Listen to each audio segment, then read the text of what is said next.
진희부님 안녕하세요. 예, 안녕하세요, 교수님. 예, 저는 포항대학교 김준홍 초빙 교수입니다. 반갑습니다. 예, 그 출마 동기하고 본인 소개를 부탁드리겠습니다. 지금 우리 교수님께서도 아마 제 발음이 쉽지 않으셨을 텐데요. 제 예. 이름은 진형희입니다.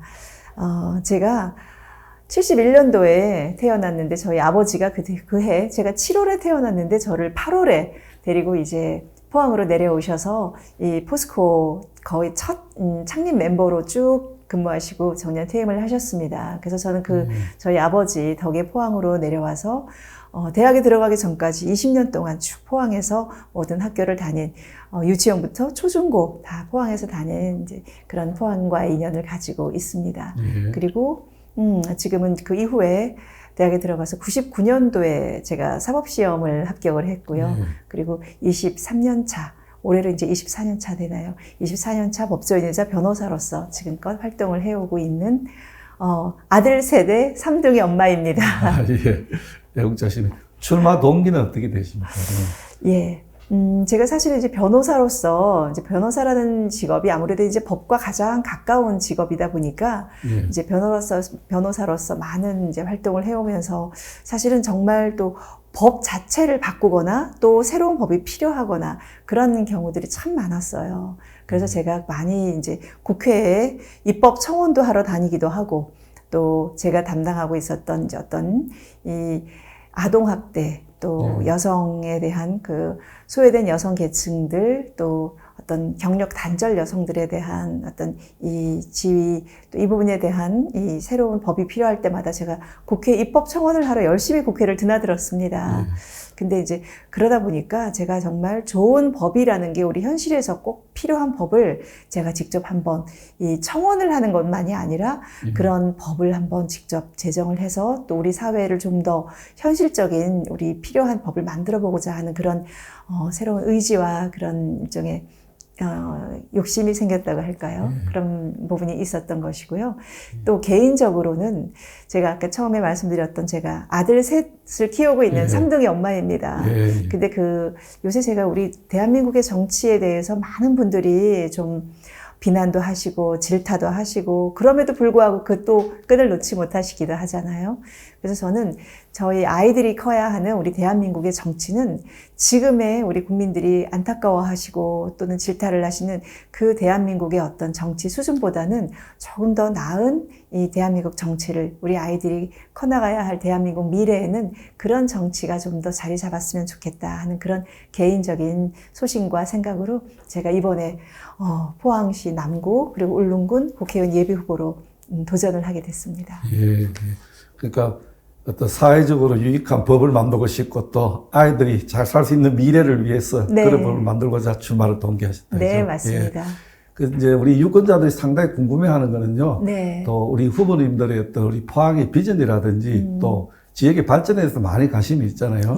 우리 지인 후보님께서 가지는 구상이 있으면은 어떤 현안이라든지 또 구체적인 계획 등이 있으면은 소상히 밝혀주십시오. 예.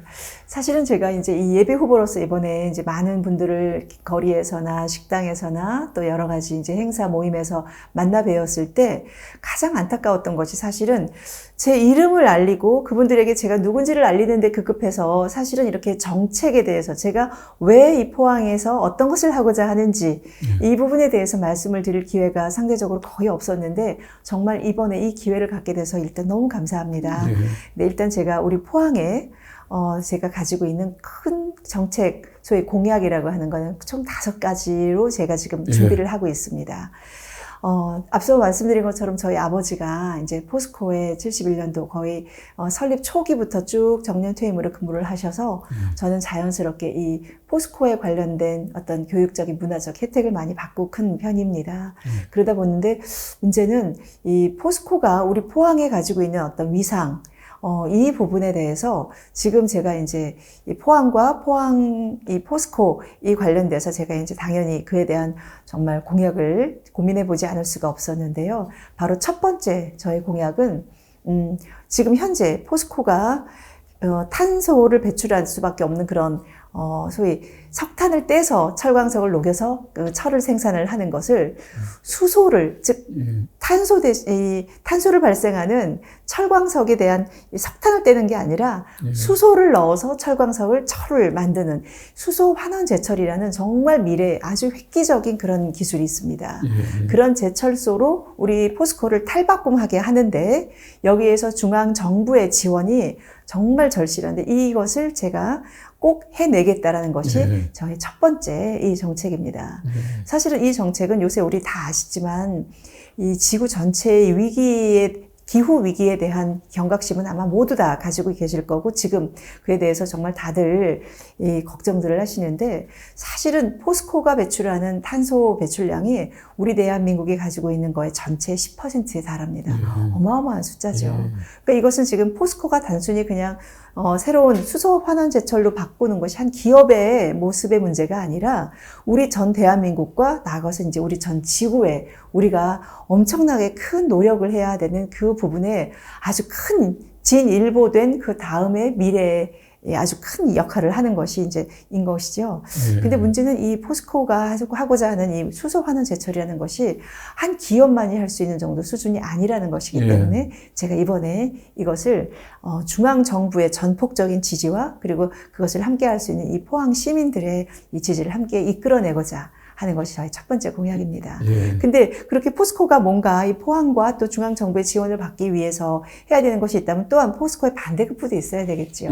그 두 번째 공약이 바로 지금 현재 포스코가 한 이제 68년도부터 최초 설립돼서 뭐 본사부터 여러 계열사들이 이미 굉장히 낡은 건물에 산지에서 포항 여기저기 흩어져 있습니다. 아마 다들 기억하시고 계실 텐데 포스코 홀딩스라는 이 포스코 지주사가 본사를 서울에 두었다가 이제 우리 포스코 시민들의 열화와 같은 요청으로 이제 포항으로 내려온 것을 알고 계실 거예요. 근데 내려온 것이 포스코의 주소지만, 포스코 홀딩스의 주소지만 내려온 것이지 사실은 이 포스코 본사나 계열사나 또는 포스코 홀딩스가 정말 포항에서 실체적인 역할을 하는 그런 정도로 내려온 것은 아닙니다. 등기부상의 주소지만 받겠다고 보시면 돼요. 근데 사실 이렇게 해서는 우리 포항에 이 포스코라는 것이 실체를 가지고 포항과 함께 호흡하기에는 조금 거리가 있습니다. 근데 거기서 뭐가 문제냐 하면 포스코가 가질 수 있는 이런 수많은 계열사와 포스코 본사가 들어올 수 있는 건물이 없어요. 아마 아시고 계신 분들이 계시겠지만 서울에 가면 삼성동에 포스코의 큰 건물이 있습니다. 거기에 이제 포스코가 그 안에서 많은 계열사와 함께 그 사무실을 같이 운영을 하고 있거든요. 근데 정작 있어야 할 우리 포항에는 그런 포스코의 건물이 없습니다. 그래서 저는 제 두 번째 공약은 바로 우리 남구에, 포항의 중에서도 우리 남구에 랜드마크가, 우리 포항 전체의 랜드마크가 될 수 있는 빌딩을 지어서 그 빌딩에 포스코 본사와 또 포스코의 여러 계열사들이 함께 입주해서 그 빌딩으로 우리 실체적인 정말 포항은 포스코의 도시구나 또는 포스코는 포항의 상징이구나 할 수 있는 그 실체적인 역할을 함과 동시에 그 주변에 또 포스코의 여러 협력사들이 굉장히 많지요.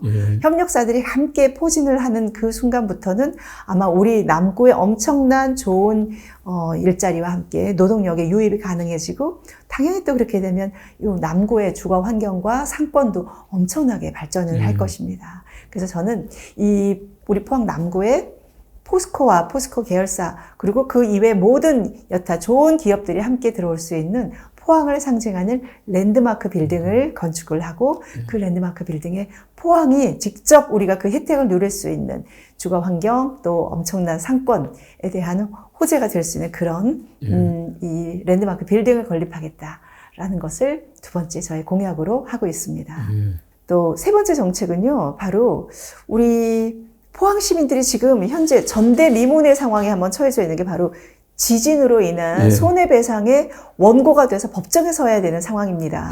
근데 사실은 이 지진이라는 것이 우리 포항을 덮친 게 2017년도였고 그 이후에 2018년에 한 번 더 덮쳤죠. 근데 지금 이게 자연재해가 아니라 촉발 지진, 즉 지열발전소가 일으킨 촉발 지진이라는 것이 밝혀져서 일단 한 3만 명 정도의 소송인단이 이제 그 소송이 1심에서 승소를 했는데요. 그러다 보니까 나머지 포항 시민을 50만으로 잡으면 나머지 모든 포항 시민들도 지금 현재 소송을 통해서만 이 부분으로 이제 손해배상, 정신적 위자료를 받을 수 있는 상황이 됐는데, 문제는 우리 포항시민, 즉 한 도시 50만에 가까운 한 도시 전체의 인구가 법정에 서야 한다는 것은 대한민국 유례를 찾아볼 수도 없고요. 또 그렇게 해서도 안 됩니다. 그래서 저의 세 번째 공약은 바로 이 지진으로 인한 우리 포항시민이 겪은 이 정신적 피해 보상, 이것을 국회에서의 입법, 그리고 저는 또 사실 변호사로서 입법 전문가라고 저는 자칭할 수 있습니다. 이런 국회에서의 입법으로 이것을 해결해야지 50만이 한겨울에 쭉 줄을 서서 원고가 되고 원고인단이 돼서 소송을 접수하고 나중에 그 사람들이 일일이 다 법원 판결을 통해서 정신적 위자료를, 즉 고통을, 피해를 배상받는다는 것은 저는 이건 있을 수 없다고 생각합니다. 그래서 저는 제가 변호사로서 꼭 국회에 갔을 때 1호 법안으로 이 부분을 해결하고자 하는 것이 제가 지금 세 번째 정책으로 하고 있습니다. 그 다음에 이제 네 번째, 다섯 번째는 제가 말씀드린 삼둥이 엄마로서, 삼둥이 엄마로서 제가 지금 우리 포항이 가장 위기가 지방 도시들도 다 그러하듯이 인구 감소가 지금 절대절명의 위기예요. 이 절대절명의 인구 감소의 위기를 해결할 수 있는 것은 사실은 이제 여러 가지가 있겠지만, 일단 우리 포항을 아기 낳기 좋은 도시, 그리고 또 아기 키우기 좋은 도시, 그리고 또한 여기에 더 나아가서 우리 시니어, 즉 어르신들이 함께 행복할 수 있는, 한마디로 3대가 같이 행복한 포항으로 저는 만들고자 합니다. 이게 이제 저의 네 번째 공약이고요. 이 부분에 대해서 이제 제가 준비하고 있는 그 중에 크게 두 가지는, 하나는 지금 현재 한부모 가정에서 아이를 힘들게 키우시는 부모임에도 제대로 양육비를, 즉 아이를 키우지 않는 다른 부모들은 당연히 양육비를 지급할 의무가 있는 것인데, 그 의무를 제대로 이행하지 않는 확률이 80%가 넘습니다.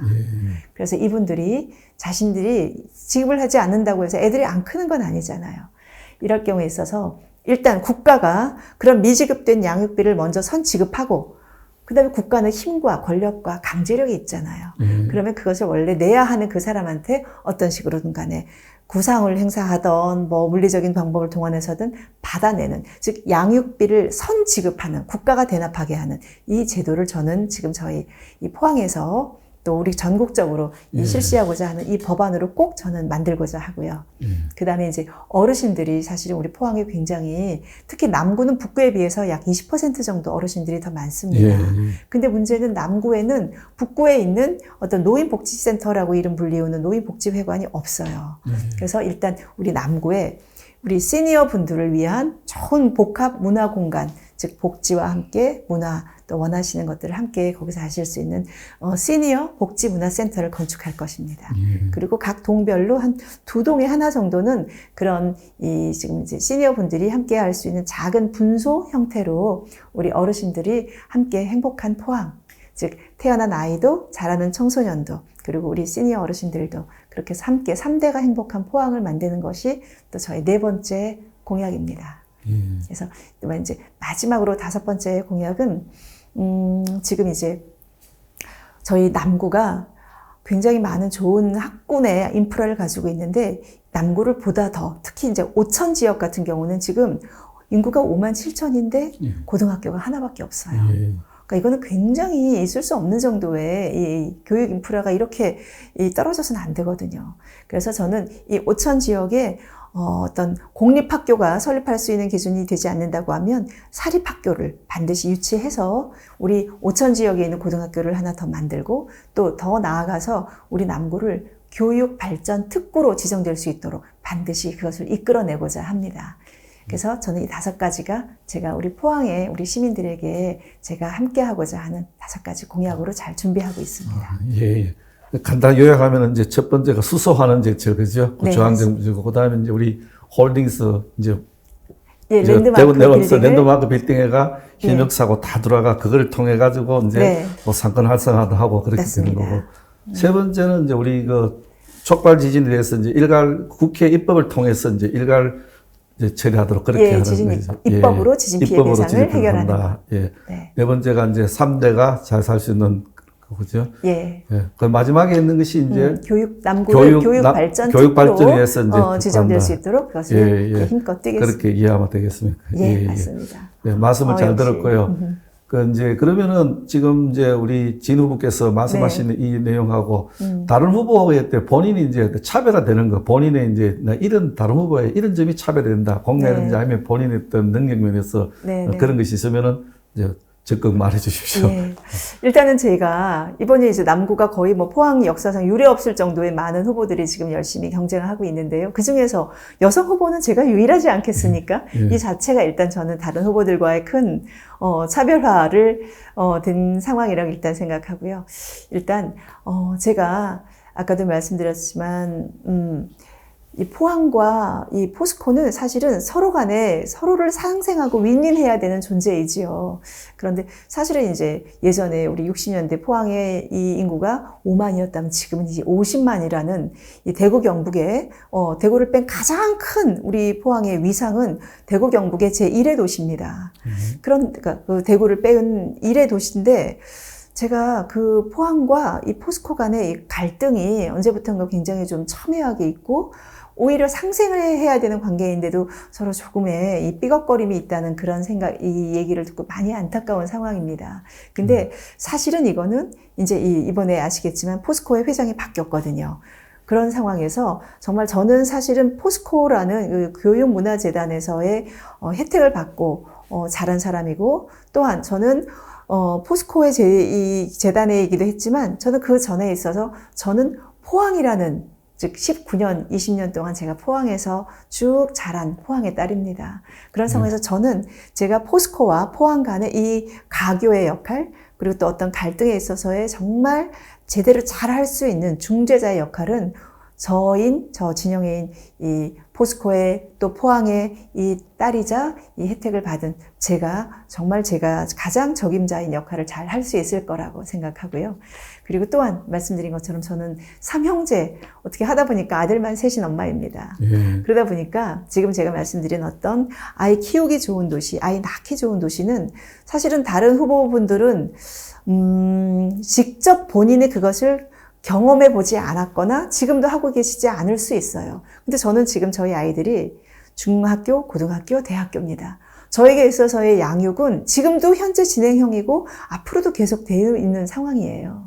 그런 상황에서의 우리 포항이 어떤 부분에서의 아이 낳기 좋은 도시, 키우기 좋은 도시, 또 그리고 저는 지금 83세가 되신 저희 엄마를 모시고 살고 있습니다. 그런 시니어 분들이 무엇을 원하는지 저는 제가 3대 가정의 한 구성원이기 때문에 가장 잘 알고 있습니다. 그래서 저는 지금 이 정책이 단순히 그냥 공약이 아니라 제 일상이자 현실이에요. 저는 이 부분이 제가 가지고 있는 가장 큰 장점이자 또 다른 후보들과의 차별화되는 점이 아닐까 생각합니다. 예, 잘 들었습니다. 이제 마지막으로 이제 만약에 우리 진 후보께서 국회의원이 되시면은 또 변호사잖아요. 정말 이제 우리 지역 발전을 위해 대한민국 미래를 위해서 내가 이런 법은 꼭 한번 제안을 하고 싶다. 그런 내용이 있으면 말씀해 주십시오. 제가 아까 그 변호사로서 이제 24년 차 열심히 지금 이제 그동안 일을 해왔다고 했었는데요. 제가 이제 아무래도 이제 여성이다 보니까 여성에 관련된 또는 아동에 대한 관련된 소송을 참 많이 했습니다. 근데 사실은 지금 우리나라가 전 대한민국이 정말 국가적으로 저출생에 대한 위기가 어마어마한데 저는 낳지 않는 아이를 태어나도록 노력하는 것도 정말 중요한 것이지만 정말 사실은 우리가 태어난 아이를 정말 제대로 잘 키워서 우리 대한민국을 이끌어 나갈 정말 미래의 아주 멋진 인적 자원으로 키워내는 것이 저는 좀 더 현실적일 수도 있다는 생각을 합니다. 그런데 문제는 아까 말씀드린 것처럼 여러 가지 이유로 한부모 가정에서 아이가 자라고 또 한부모 가정에서 그 아이를 잘 키워야 되는 그 과정이 양육비라는 경제적인 가장 중요한 부분이 같이 따라주지 못해서 아이가 힘들고 그 아이를 대부분 키우는 경우가 또 대부분 엄마인 경우들이 많습니다. 근데 그 엄마 같은 경우는 혼자서 아이를 키우다 보니까 아무래도 이제 나가서 일을 하다 보니 아이가 방치되고 근데 이 부분에서 함께 책임져야 하는 이 양육을 하지 않는 비양육자라고 하는 한쪽의 부모, 즉 아빠일 수도 있고 엄마일 수도 있죠. 이 부분에 대해서 정말 양육비 국가 선지급제도 반드시 이거부터 먼저 저는 만들 것이고요. 그리고 그렇게 해서 우리 아이들이 정말 경제적인 위기 때문에 어떤 청소년 비행으로 빠지고 이 부분은 촉법 소년의 연령을 하향한다고 하는 것으로만 해결되는 것은 절대 아닙니다. 그래서 저는 이 한부모 가정 또 어떤 이유로든 간에 아이를 키우는 과정에서 제대로 된 양육비가 지급되지 않는 경우 이것을 국가가 먼저 지급하고 아이들이 안정적으로 키울 수 있는 이 부분을 꼭 저는 하고 싶고요. 말씀드린 것처럼 우리 포항에서의 이 지진 피해를 당하신 분들이 입법으로 국가적인 이 피해 배상을 한꺼번에 해결할 수 있도록 이 두 가지 법안이 제가 꼭 국회에서 첫 번째 하고 싶습니다. 예. 지금까지 이제 우리 출마 동기하고 뭐 발전 방해라든지 또 지금 하고 싶은 입법처럼 일을 들었는데 네. 이제 유권자들한테 네. 하실 말씀을 있으면은 이제 말씀해 주십시오. 예. 예. 저는 이제 사실은 우리 포항이 소위 말해서 이제 보수의 심장이다. 뭐 이런 표현도 하고 또 한편으로는 또 자조적으로 뭐 여기는 뭐 그냥 뭐 공천받으면 인물이 누구지가 중요하지 않다라는 그런 말씀도 제가 이번에 선거운동으로 여러 곳을 만나고 여러분들 만나고 누비면서 많이 들었습니다. 근데 사실은 물론 이제 이 공천이라는 것이 어느 정도 이제 그 인물에 대한 검증은 된 상황이겠지만 실제로 우리 보수가 좀 더 능력 있고 좀 더 참신하고 그리고 그에 대해서 우리 포항 시민과 같이 호흡할 수 있는 그런 인물에 대한 즉 한마디로 그냥 누구든지 보지도 않고 기호만 보고 찍는 게 아니라 진짜 제대로 된 인물에 대한 이 평가와 내가 이 후보를 정말 이 사람은 정말 참신하고 능력 있다. 라는 그런 이제는 우리 포항과 이 보수의 심장이라는 포항의 이름에 걸맞게 그런 멋진 후보가 저는 우리 포항을 대변해야 한다고 생각합니다. 그리고 저는 제가 변호사로서 그동안 쌓아온 전문적인 능력과 그리고 제가 20년 동안 포항에서 자라온 이 포항에 대한 저의 애정을 이번 기회에 정말 아낌없이 포항 시민들과 함께 하고 싶습니다. 그래서 저는 우리 포항 시민들께 잘 보이고 싶고 그리고 포항 시민과 함께 하고 싶습니다. 그래서 아무쪼록 우리 예비 후보자들과의 이런 프로를 통해서 우리 지역 발전에 가장 적합한 인물이 선출되었으면 하는 바람으로 오늘 이 대담 프로를 마치겠습니다. 진우 부님 네. 수고했습니다. 감사합니다. 네, 감사합니다.